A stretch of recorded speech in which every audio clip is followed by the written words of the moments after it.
The 110 litter is another litter that's well represented. This was a fun litter to pull out of the nursery when we brought these out. And there's some of the smaller ones in the sale, but I think they're certainly in line with the fall show season. The 110s are sired by Absolute.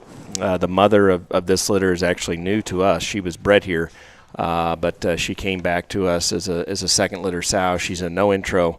Out of a verbatim Roxy clone is actually what her pedigree is, and she's a neat young sow. She's probably in a lot of ways the right kind of sow for Absolute for success here, and I think Boots mentioned here on our last litter that Houston Barra would have had the same kind of pedigree here with Absolute and no intro together, and I think there's a lot to like here about these 110s. So again, the 110s are Absolute, no intro, verbatim Roxy.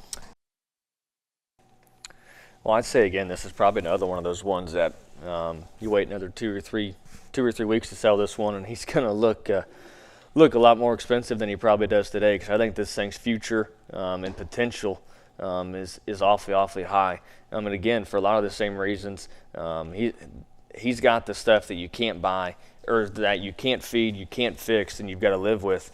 His skeleton is absolutely ideal. I love the way he ties his neck out of his shoulder. He's got a stout skull. He's got bend in his arm. And his hip and hind leg is absolutely right.